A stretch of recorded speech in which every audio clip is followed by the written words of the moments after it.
So again, I think research is essentially saying that we know that screens have a big impact on several different areas. So everything from kind of sort of like understanding oral language through to kind of like later literacy, because it's so kind of based on sort of early language exposure, right through to things like processing and also emotional regulation. So I think one of the things that the guidance hasn't done very well is that they've kind of almost alluded at these different concepts without actually kind of explaining the why to parents and carers Okay. and practitioners.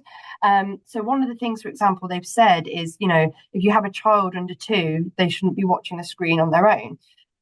The reason that they've said that is because research shows that the best way to digest sort of like visual information and TV shows and those kind of things is if you're sitting with others, where you can do things like discuss the narrative, explain cause and effect, talk about consequences, use as a shared learning sort of experience, and again increase that oral language. And I think if the government had maybe sort of said, well, this is what you need to do, but also this is the why, then I think it might have had a bigger impact on things like behavior change. And I think, as psychologists, we know that the why is really important. Yeah, And again, they sort of absolutely, it, but absolutely, without didn't a really doubt. say Yeah, why. yeah. But yeah, I mean, things like emotional regulation is a big one. So we know that children, they if they watch, I think it's about 4 to 7 minutes of fast-paced sort of like TV or content, it can impact their executive functioning, processing, and emotional regulation for about 20 minutes afterwards, Yeah. as a minimum. The problem that we have as well is things like social media, so your TikToks and your scrolls. They're so addictive that they kind of you put them down. Okay, so you've started the clock again now. Your processing isn't going to be tip top for 20 minutes.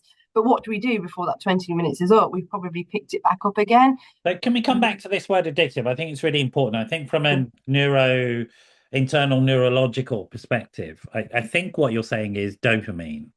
They're dopamine Yes. based. Yeah. Can you describe that, what that means? Because I think the word addictive and addicted, etc., it's an important word. It's an Mhm. important word, and there's increasing research showing that these dopamine pathways are similar to drug use pathways, which are just simply hijacking of other pathways in the brain. Anyway, Yeah. which is why they're sort of valued, but we'll go into that broader conversation. So tell me about dopamine addiction and your understanding it from a sort of neuroscientific, neurological perspective. Yeah, so I think thank you for pulling me up on that, because I think you're right. I think I probably threw in the word addictive there without maybe probably sort of like qualifying it, because I think when we talk about addictive sort of like behaviors, there's a big difference between having substances that are kind of very sort of like physiologically, physically addictive, kind of like Sure. alcohol, and it having kind of like a wider sort of scope of kind of like withdrawal effects, versus something that is maybe kind of more psychologically addictive. And I think when you talk about things being psychologically addictive, it's often because the behavior itself produces these quite pleasant neurotransmitters, one of them being dopamine, for example, which is your reward based sort of like processing kind of like neurotransmitter. So whenever we complete a task, we get a shot of dopamine. Yeah. Makes us feel quite good, makes us feel quite happy and elevated, makes us happy. It's like a happy kind of like sort of like chemical. um we get it for other reasons as well. So we get it again when we kind of like, make strong sort of like social bonds. We also can get it from kind of, obviously certain substances.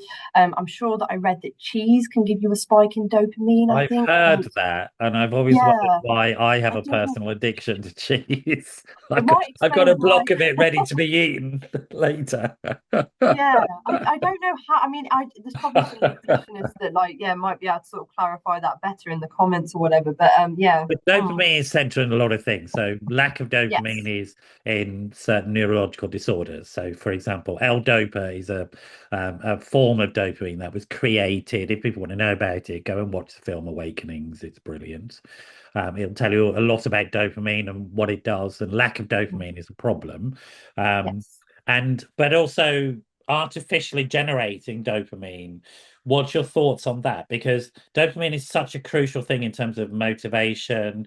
It's a Yeah. signaler that we've had enough. If it doesn't work, if you're like in the brains of addicts, the D2 receptors don't work so well. So there's no cut-off switch. That's what's Mhm. happening. The levels rise, but they don't notice, so they carry on.